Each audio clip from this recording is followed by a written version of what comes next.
Hello and welcome to Cleveland Classic Cinema. Our movie today is 1956's Earth vs. the Flying Saucers, directed by Fred F. Sears.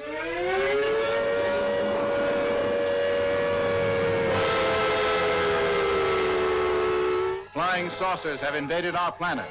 Washington, London, Paris, Moscow are key targets. The whole world is under attack. Can it survive?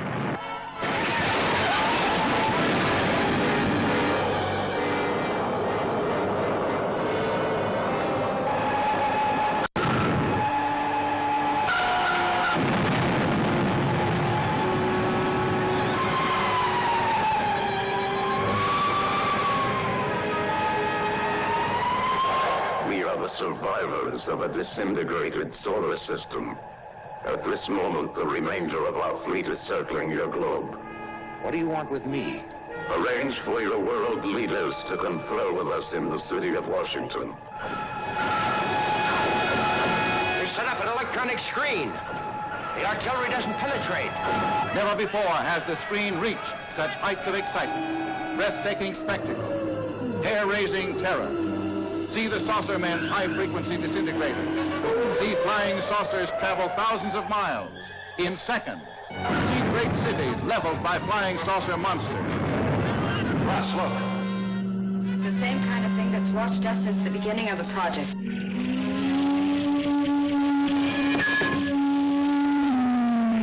People of Earth, attention. People of Earth, attention. This is a voice speaking to you from thousands of miles beyond your planet. They're coming down to take over. They made that clear to us in the saucer.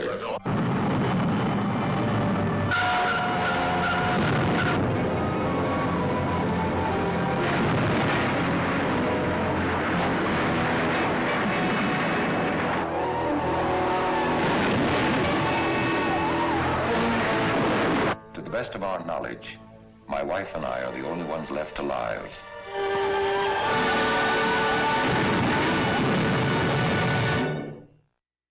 On June 24th, 1947, a veteran pilot named Kenneth Arnold reported seeing 9 objects flying through the sky at the speed of 1,200 miles per hour near Mount Rainier, Washington.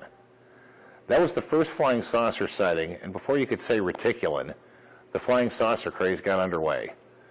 As the belief in UFOs spread, some people, not many, but some, began worrying that launching Earth satellites might offend whoever was out there, and the next thing you know, flying saucers began to edge atomic mutation as a favorite subject of B-movie makers. They made a ton of flying saucer movies, and some of them are even good. Ones that come to mind are The Day the Earth Stood Still, This Silent Earth, and this episode's film, Earth vs. the Flying Saucers. Before I go on, let me tell you a bit about the effects in this movie and the man who created them. Before computer-generated imaging, special effects for movies were done physically. Glass matte paintings, forced perspective miniatures, and rear projection were some of the techniques used to create special effects, and some of these are still used today. But there is one particular area of effects that, outside of claymation films and Nickelodeon, has just about become a lost art: stop-motion animation. Animators would start by building armatures. These are small skeleton-like figures assembled with machined parts that are jointed so they can be posed. Today you can buy ready-made armatures from companies that specialize in manufacturing them, but in the early days of stop motion, the animators created them by hand. They usually stood about a foot tall and were fully articulated. These were then covered with either sculpted clay, foam rubber, or foam latex. They were then detailed, covered with fur or whatever skin covering was needed for the creature being created, and animated, movement by movement, on a stand or platform, while a motion picture camera recorded the image one frame at a time. The first movie with stop animation that made an impact on the movie-going public and a lot of future animators was 1933's King Kong. Willis O'Brien, who's considered the father of stop-motion photography, created the title character. His first picture was Morpheus Mike, a 3-minute short he created in 1915. His first feature-length movie was 1925's The Lost World, based on Sir Arthur Conan Doyle's story, and in 1933 he supervised the visual effects for King Kong. One of the moviegoers who saw this film was a young boy named Ray Harryhausen. Ray Harryhausen was born on June 29, 1920, in Los Angeles, California. Like most kids, he was fascinated by dinosaurs and saw the Lost World at the age of 5 or so, but his obsession with stop animation started when his aunt took him to Grauman's Chinese Theater to see King Kong. He saw it as often as he could during the original release, studying the special effects. He began to sculpt dinosaurs out of clay and started making his own stop-motion movies after acquiring a 16mm camera. Attending a re-release of Kong at a theater, he noticed the lobby was displaying 11:14 prints from the movie. When he asked the theater manager if he could borrow the stills to make copies, he was directed to the owner of the pictures, Forrest J. Ackerman. Ackerman and Harryhausen struck up a friendship, and the former introduced him to a young writer named Ray Bradbury. After meeting Willis O'Brien through his niece, Harryhausen, following O'Brien's advice, studied anatomy to improve his models and went on to work with fantasy producer George Pal on the Puppetoons series, animating the Mother Goose fairy tales. In 1949, he worked with his mentor, O'Brien, on the film Mighty Joe Young, animating about 85% of the stop-motion scenes. It won an Oscar for special effects. In 1953, Harryhausen animated The Beast from 20,000 Fathoms, an adaptation of a Ray Bradbury short story called The Lighthouse. He followed this with It Came From Beneath the Sea in 1953 and Earth vs. the Flying Saucers 2 years later. When he took on the assignment, Harryhausen went out and interviewed people who had seen or made contact with flying saucers and used the research to design the craft that appeared in the movie. After the screenplay was written, he went out to the desert and took pictures, afterwards drawing saucers on them to storyboard the effects. For scenes where the saucers destroy planes, he incorporated footage shot during the Second World War and one from an air show where 2 planes collided in midair and crashed to Earth, compositing the miniature saucer flawlessly with the existing footage. He also used shots of exploding buildings from Republic serials for more scenes of saucer destruction. Once the saucers attack Washington, however, it's all Harryhausen.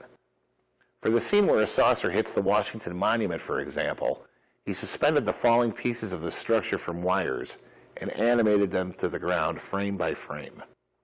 The movies Ray Harryhausen is most famous for are the Sinbad movies and, of course, Jason and the Argonauts, possibly one of the most popular Greek mythology movies ever made.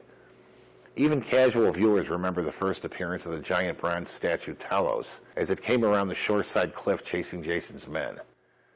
The truth is, any movie Harryhausen was involved in making was worth watching. All of them have terrific action and are hugely entertaining. Around this time, Harryhausen coined a term for his brand of stop animation, calling it Dyna Mission. To explain this and to generate interest in his upcoming movie, a trailer called This is Dyna Mission was distributed to theaters. Take a look at this. This is Dyna Mission. This is Dyna Mission. This is Dyna Mission. This is Dyna Mission. Dyna Mission will be brought to the screen for the first time in color with the release of Columbia Pictures' The Seventh Voyage of Sinbad. Dyna Mission is a new process which utilizes new technical and scientific advances in electronics and color to open up vast new vistas in motion picture entertainment. Some of this demonstration film is being projected in color, some in black and white. But the feature picture itself is entirely in color. Anything the mind can conceive can now be brought to the screen. As for example, this scene from The Seventh Voyage of Sinbad, in which the Princess Parisa, played by Catherine Grant, is reduced to doll size by the magician Sakura. The outflung arm of the sleeping princess actually shrinks before your eyes. This effect was achieved by taking the camera back slowly for 40 feet. To prevent the slightest movement of the arm, Catherine Grant was tied to a stake, remaining motionless and scarcely even breathing. The pillow on which the princess sleeps while the magician is shrinking her was 25 feet high and 40 feet wide. It occupied one full corner of a soundstage in Madrid, Spain, where most of the picture was filmed. The princess, originally life-size, was reduced by shooting from 70 feet away. Finally, the various components of the sequence were put together in the Technicolor optical printer in London. In Dyna Mission, producer Charles Schneer and special effects expert Ray Harryhausen have combined animation, normal human action, and trick photo effects in color. Principal actors like Kerwin Matthews, who plays Sinbad, Catherine Grant, Richard Eyre, the genie of the magic lamp, and Torrin Thatcher, the magician, are used in combination with three-dimensional figurines. The process has been years on the drawing boards and in actual testing with color film.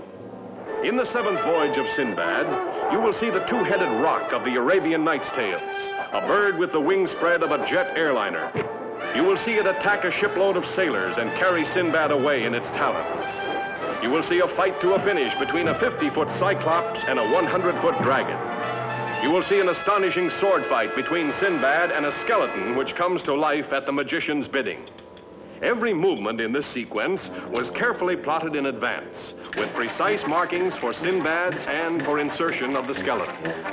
Matthews, playing Sinbad, was coached by Italian Olympic fencing coach Enzo Greco in endless rehearsals, during which the fencing master stood in for the skeleton. Later, the actor had to pantomime his every move without his opponent. Then the skeleton was inserted via Dyna Mission to match the movements of the fencing instructor.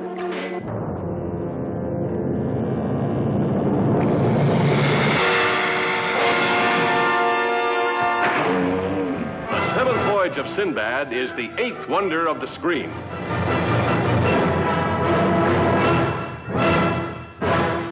Hugh Marlowe, who plays Dr. Marvin, was born Hugh Herbert Hipple on January 30th, 1911 in Philadelphia, Pennsylvania. He appeared in 38 films over the course of his career, starting with 1936's Brilliant Marriage. Earth vs. the Flying Saucer was his 26th movie. He also appeared in The Day the Earth Stood Still, Mr. Belvedere Rings the Bell, and All About Eve, among many others. He made 32 television appearances, his last being on the soap opera Another World. He died of a heart attack on May 2nd, 1982 in New York City. Joan Taylor, who plays Dr. Marvin's wife, Carol, was born Rose Marie Emma into a show business family on August 18, 1929 in Geneva, Illinois, and appeared in 15 films, including another Harryhausen feature, 20 Million Miles to Earth, and 16 television shows, including a two-year stint on The Rifleman. She authored 4 teleplays and directed 1 movie, 1990's Redlands. She retired from acting in 1963. Donald Curtis, who plays Major Hewlin, was born February 27, 1915 in Cheney, Washington, and appeared in 71 movies, including another Harryhausen feature, It Came from Beneath the Sea, as well as 1956's The Ten Commandments. He also appeared in 37 television shows, one of them a personal favorite of mine, Green Acres. He died on May 27, 1997 in Desert Hot Springs, California. Morris Ankrum, who plays Brigadier General Hanley, appeared in 182 movies, starting with an uncredited role in 1933's Reunion in Vienna. He usually played a doctor or a military man, also appearing in Kronos, and a real dog of a movie I'd love to get on this show, The Giant Claw. He appeared in 76 television shows, including recurring appearances in M Squad, The Adventures of Rin Tin Tin, and Perry Mason. You may recognize the voice of the aliens from a lot of other movies. This is because the voice was provided by one of the most famous voice actors in Hollywood at the time, Paul Frees. Actor, composer, songwriter, voiceover artist, director, and author Paul Frees was born on June 22, 1920 in Chicago, Illinois. He did voice work for over 250 movies, television shows, cartoons, and documentaries over the course of his long career, usually uncredited. But once you hear that voice, there's no mistaking who it is. Those of you in the audience who have been to Disneyland or Disney World and visited the Haunted Mansion will recognize Frees as the voice of the ghost host.